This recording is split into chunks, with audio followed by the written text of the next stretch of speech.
All right, let's jump right into a deep dive on, well, taxes. Taxes, always a fun topic, right? Oh yeah, everyone's favorite. Yeah. But seriously, it looks like you've been digging through some intense tax docs lately. Definitely looks like someone's getting ready for tax season. Definitely. We're talking filing requirements, the taxable income formula, even some interesting stuff about fringe benefits. And even divorce settlements. Wow, that's a lot to unpack. Yeah, you're really going deep this time.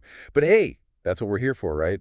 To decode the secrets of the tax world. Absolutely. Let's demystify these tax complexities together. So I think a good place to start is the foundation of any tax return, that taxable income formula. Ah, yes, the heart of it all. It's more than just adding numbers. It's understanding how the government figures out what you owe. Exactly. It's like the recipe for your tax bill. A recipe, I like that.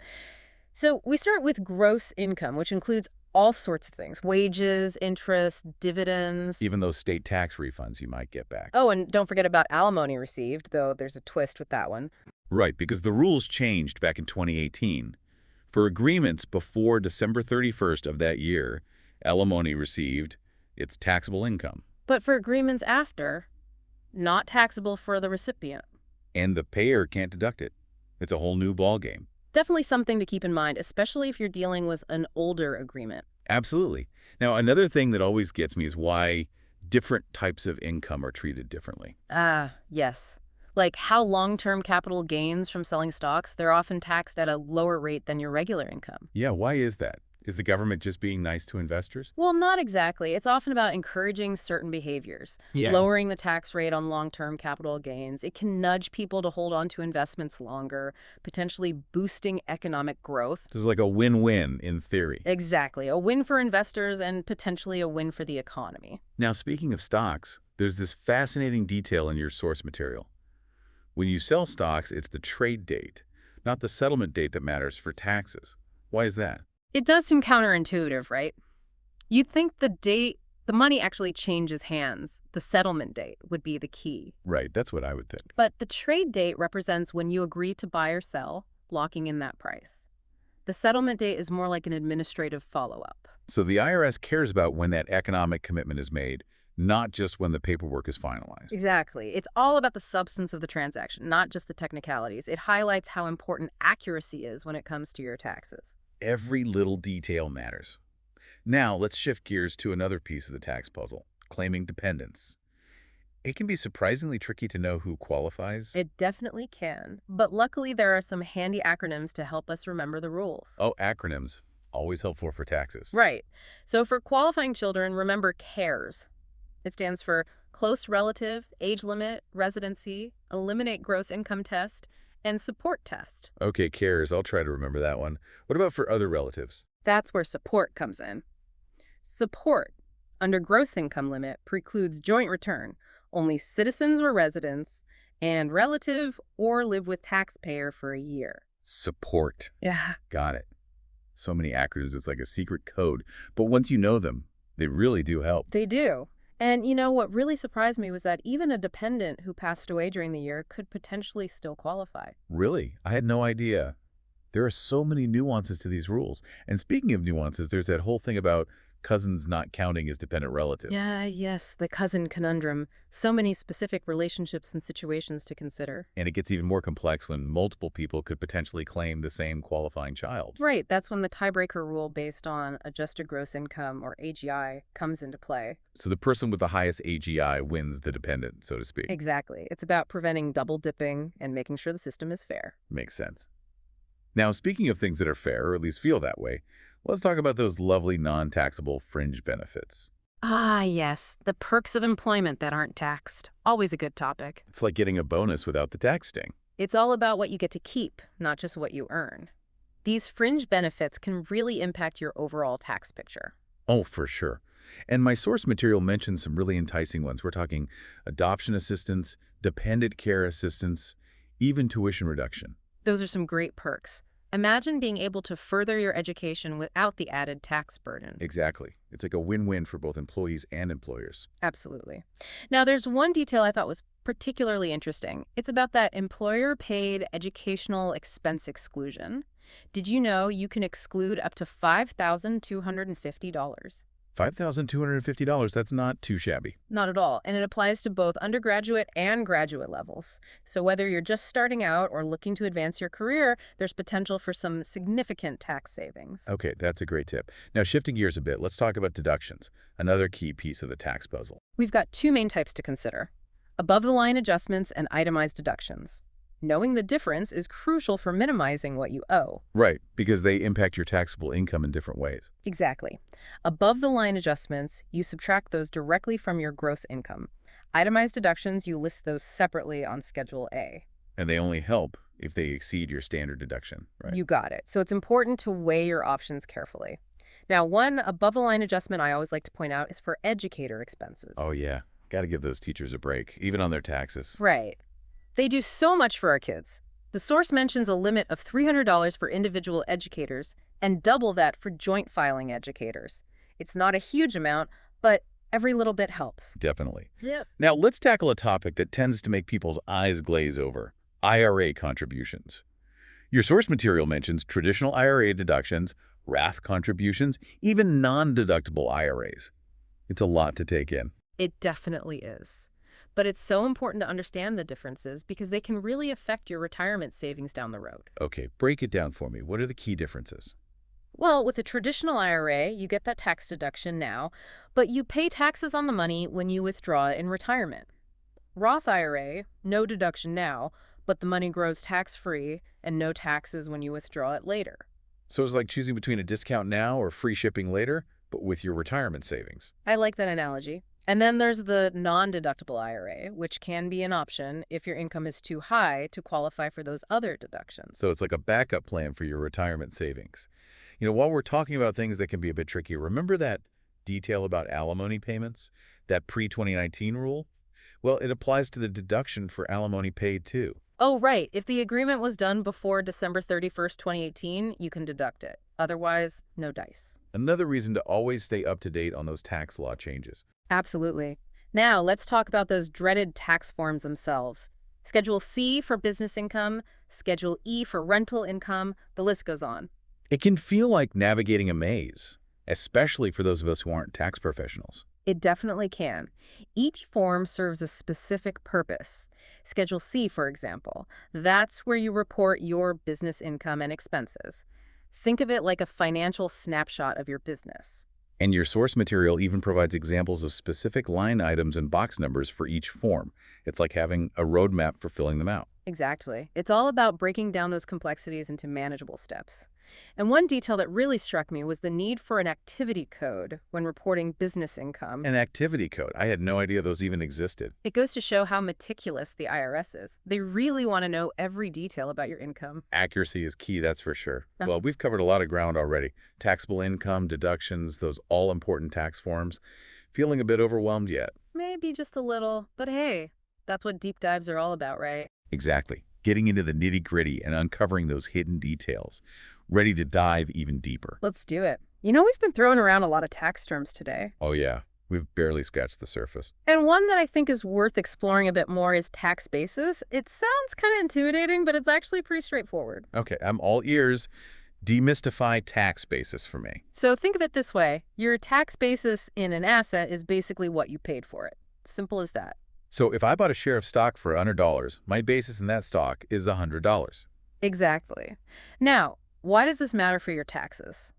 Well, when you eventually sell that asset, your basis helps determine how much profit or capital gain you made. So if I sold that stock for $150, my gain would be $50, the difference between the selling price and my original basis. You got it. And that gain is what's taxed. So a higher basis means a smaller gain and potentially less tax I have to pay. Exactly. And the opposite is also true. A lower basis, well, that could mean a bigger gain and a bigger tax bill. This is making me rethink my entire investment strategy. But let's stick with basis for a moment. I noticed the source material mentioned something about business losses and tax basis. Can you shed some light on that? Sure. When you own a business, your share of any losses, you can usually deduct those on your personal tax return. That makes sense. But I'm guessing there's a limit. There is, and that limit is tied to your tax basis in the business. Okay, so walk me through that. How does that work? Let's say you invested $50,000 in your business, but it had a rough year and experienced a $60,000 loss. Ouch. Not good. Nope. But here's the thing, you can only deduct $50,000 in the current year because that's your basis. So what happens to that extra $10,000 loss? Does it just disappear? Not necessarily. You can actually carry forward that excess loss to future years and deduct it when you have enough basis. Okay, so as my investment in the business grows, my potential to deduct those losses increases too. It's like a balancing act, trying to maximize deductions while keeping that basis in mind. Exactly. It's all about strategic planning. And speaking of strategic tax moves, have we talked about tax credits yet? Tax credits, those are the ones that directly reduce your tax bill, right? That's right. They're even better than deductions. And there are a ton of different types out there. Oh, I bet. Any that stand out is particularly helpful. Well, your source material mentioned the Child Independent Care Credit. If you have a qualifying child under 13 or a dependent who can't care for themselves and you're paying for care so you can work, you could be eligible. So daycare expenses, those could qualify. They definitely could. And the best part is this credit is partially refundable. Refundable, so even if I don't owe any taxes, I could get money back. Exactly. It's like a bonus from the government for, well, taking care of your family and working. I like the sound of that. Are there any other credits I should be aware of?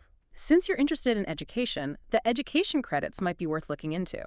The American Opportunity Tax Credit can be claimed for the first 4 years of college, and the Lifetime Learning Credit, that one can be used for undergraduate, graduate, or even professional degree courses. Those could definitely help make college more affordable, and it looks like the American Opportunity Tax Credit is also partially refundable. It is, so there's potential for some extra cash there, too. Always good to know.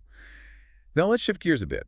One of your sources dives into some pretty specialized areas of tax law, like partnership taxation and corporate taxation. It's a whole different world. It is. We don't need to get into all the nitty-gritty, but it's helpful to understand the basics, especially if you're thinking about starting a business. Okay, so let's start with partnerships. Seems pretty simple, right? Income and losses flow through to the individual partners. That's the general idea, but there are nuances. Certain types of income and expenses are treated differently for tax purposes, and each partner's share is reported on a Schedule K-1. Ah, those K-1s. They always seem to arrive late in tax season. They can be a bit of a headache, but they're crucial for accurately reporting that partnership income. Now, corporate taxation, that's where things can get really complex. Different tax rates, deductions, even the possibility of double taxation. Double taxation. Doesn't sound fun. Not really. Essentially, with C corporations, the corporation itself pays taxes on its profits. And then when those profits are distributed to shareholders as dividends, they're taxed again on the individual level. So you're paying taxes twice on the same income. Exactly. That's why it's so important to carefully consider your business structure. S corporations, for example, are structured to avoid that double taxation. Lots to think about there, but I appreciate you breaking it down. While we're talking about potentially tricky financial situations, I noticed you had some questions about bankruptcy. Ah, yes, bankruptcy. It's a topic that often carries a stigma, but it's more common than people realize. It definitely seems like a topic that's not talked about much, but I think it's important to understand, especially for anyone facing financial hardship. Absolutely. At its core, bankruptcy is a legal process that helps individuals and businesses get a fresh start when they're overwhelmed by debt. It can be tough, emotionally and legally, but it can also be a lifeline. So it's like hitting the reset button on your finances. In a way, yes. Now, your source material mentions different types of bankruptcy. Chapter 7, Chapter 11, Chapter 13. Let's unpack those a bit. Okay, let's start with Chapter 7. What's that all about? Chapter 7, that's the most common type, often called liquidation bankruptcy. Basically, the debtor's non-exempt assets are sold, and the proceeds go towards paying off creditors. So you get rid of your debt, but you might also lose some property. That's the trade-off. However, some assets are protected, things like your primary residence, car, and retirement accounts, up to certain limits. Those limits probably vary by state, right? They do, so it's always best to check your local laws. The key is that it's not a complete financial wipeout. It's about giving folks a chance to start over without that crushing debt. That makes sense. What about Chapter 11? Chapter 11, that's typically used by businesses. It allows them to reorganize their debts and keep operating. So instead of shutting down, they get a chance to restructure and hopefully recover. Exactly. It's about preserving jobs and giving businesses a fighting chance. Now, Chapter 13, that's similar to Chapter 11, but it's for individuals with regular income who are struggling with debt. So if you have a steady job but are drowning in bills, Chapter 13 could be an option. It could. With Chapter 13, the debtor proposes a plan to repay their debts over 3 to 5 years. They can keep their assets while getting those finances back on track. Okay, so there are options out there. Bankruptcy is definitely a complex topic, but knowing there are options can provide some hope for those who need it. Absolutely. And if you're considering bankruptcy, it's crucial to talk to an experienced attorney. They can guide you through the process and help you make the best decisions for your situation. Solid advice. Well, we've covered a lot in this deep dive, from tax basis to tax credits to bankruptcy. It's a lot to process. It is. But remember, the goal isn't to become a tax expert overnight. It's about gaining a better understanding of these concepts and how they might affect your financial life. And realizing that there are resources and strategies to help you navigate these complexities. You don't have to figure it all out on your own. Exactly. And remember, tax laws, they're constantly evolving. Staying informed about the latest changes can save you money and headaches down the road. You know, all this talk about tax strategies and credits makes you realize how important it is to stay organized. Oh, absolutely, especially when it comes to taxes. Right. Keep those records clean. Actually, one of the sources mentioned something about substantiating your tax positions. Ah, yes, substantiation. It's all about being prepared in case the IRS decides to audit you. An audit. Isn't that every taxpayer's worst nightmare? Pretty much. But the good news is, if you have solid documentation, it can make the whole process much less stressful. Okay, so what kind of records should we be keeping? Anything that backs up the numbers on your tax return, receipts for business expenses, charitable donation records, investment stuff. Basically a financial paper trail. Exactly. Think of it as proof for your tax positions. Now, what if, say, you lose a receipt? Are you just out of luck? Not necessarily. The IRS understands that things happen. The key is to make a good faith effort to reconstruct those records. So contact the vendor, check bank statements, credit card statements, that sort of thing. Exactly. And always provide a clear explanation for any discrepancies. So basically, be organized, be diligent, and be honest. Those are good rules for life in general. Truth.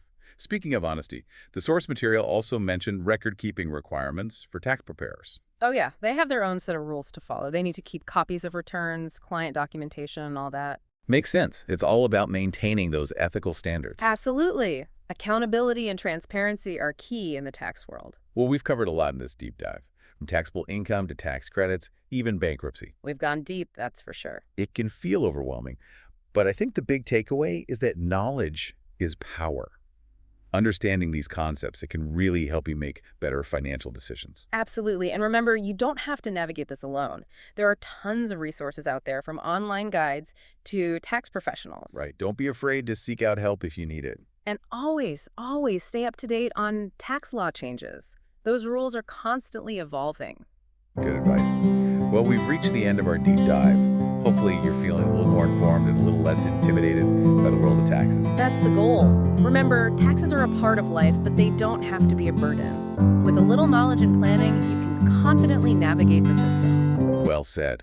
Until next time, happy filing, everyone.